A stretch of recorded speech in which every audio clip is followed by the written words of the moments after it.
আসসালামু আলাইকুম। কেমন আছো তোমরা সবাই? আশা করি সবাই অনেক ভালো আছো। আজকে আমি শীতের দিনে একটি পুষ্টিকর এবং মুখরোচক খাবার নিয়ে তোমাদের সামনে হাজির হয়েছি। এরকম একটি মজাদার খাবার হলে কিন্তু শীতের দিনে আর কিছুই প্রয়োজন নেই।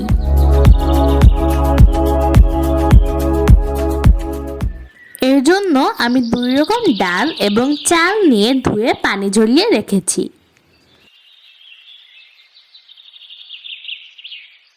আগেই বলেছি পুষ্টিকর, এর জন্য আমি নিয়েছি অনেক রকমের সবজি। এবার কড়াইয়ে দিয়ে দিব পরিমাণ মতো তেল। তেলের মধ্যে দিয়ে দিব তেজপাতা, শুকনা মরিচ এবং পাঁচফোড়ন।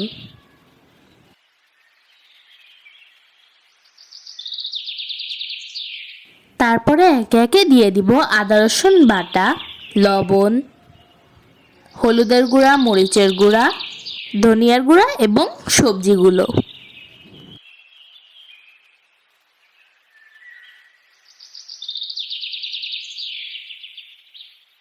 এবার এর সাথে চালগুলো এবং ডালগুলো দিয়ে সুন্দর করে ভেজে নিব।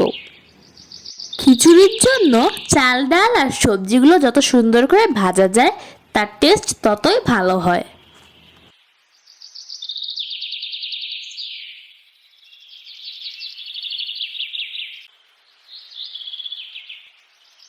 এবার আমি এর ভিতর গরম পানি দিয়ে দিব। তোমাদের যদি রেসিপিটি ভালো লেগে থাকে তাহলে প্লিজ একটি লাইক, কমেন্ট, সাবস্ক্রাইব এবং শেয়ার করে দিও। আর যারা যারা হাংরিমার বন্ধু হয়ে পাশে আছো তাদেরকে অনেক অনেক ধন্যবাদ।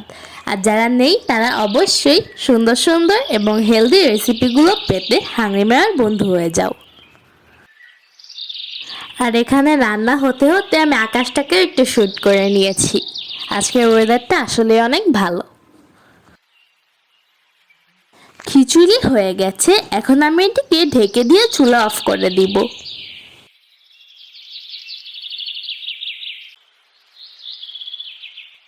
এবার খাওয়ার পালা। এটাকে এখন আমি প্লেটে পরিবেশন করছি।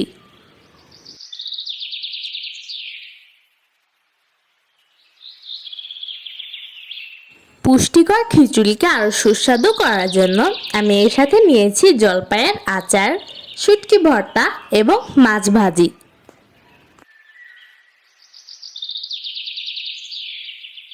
তো বন্ধুরা, তোমাদের সবাইকে আবারও আসসালামু আলাইকুম। এখন আমি খেতে বসবো।